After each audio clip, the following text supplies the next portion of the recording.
Welcome to my new blog. અમારો નવો બ્લોગમાં તમારું સ્વાગત છે અને અમારા બ્લોગને જુઓ।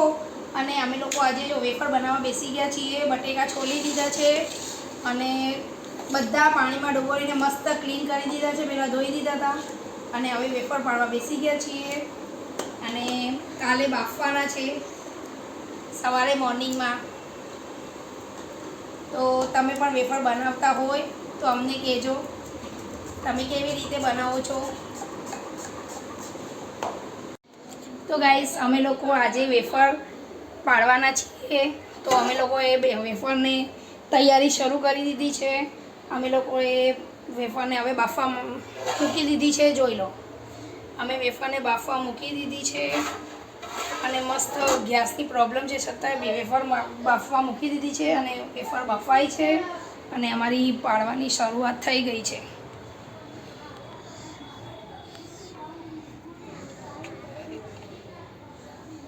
જોઈ લો અમારી વેફર મસ્ત મસ્ત પડાય છે।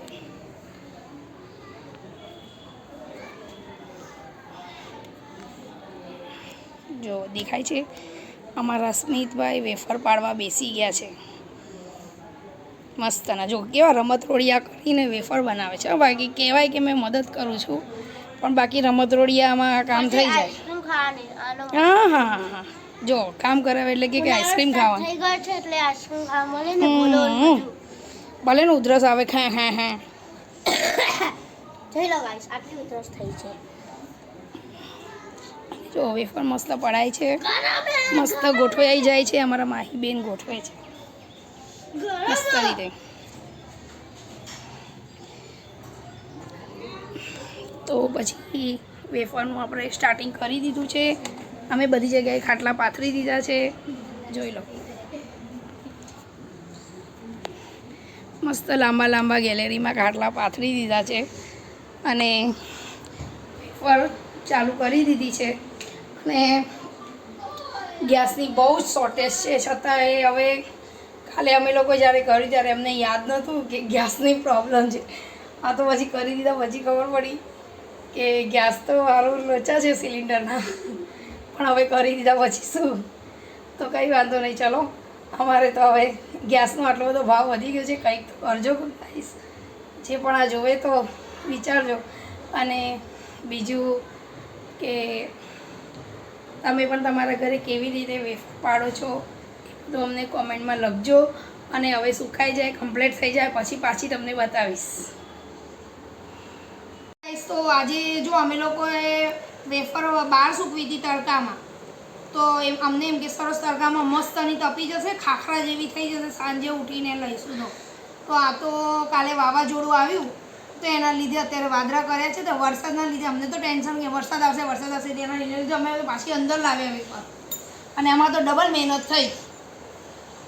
અને જો અમે લોકો વેફર પાછા અંદર લાવીને ફરી મહેનત થઈને ફરી સૂકવીએ છીએ। તો ગાઈસ તમે લોકો પણ જ્યારે વેફર કરો ને તો ધ્યાન રાખજો કે આગલા દિવસે વાવાઝોડું આવ્યું ને તો બીજા દિવસે વેફર કરવાની જ નહીં। અને એના ટેન્શનમાં આપણને વેફરની મજા નહીં આવે। એના કરતાં છે ને શાંતિથી જે દિવસે તડકો હોય ને એ દિવસે જ કરવાની। એટલે તમે પણ ધ્યાન રાખજો। અને ગેસ સિલિન્ડરના લોચાના લીધે તો વેફર કરાય જ નહીં હમણાં।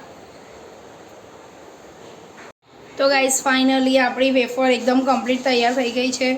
તો તમને હું બતાવું, આપણી વેફર એકદમ કરકરાટ તૈયાર થઈ ગઈ છે, હું તમને બતાવી દઉં।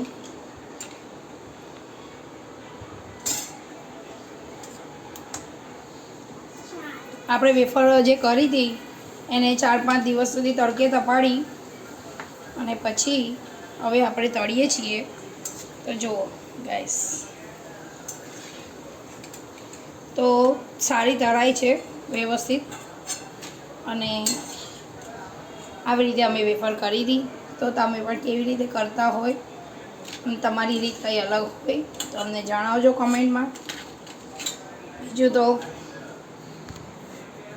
અમારા બ્લોગને જોતા રહેજો અને વધારે કાંઈ ના કરો તો કંઈ નહીં, લાઈક અને શેર કરજો। બાય, રાધે રાધે।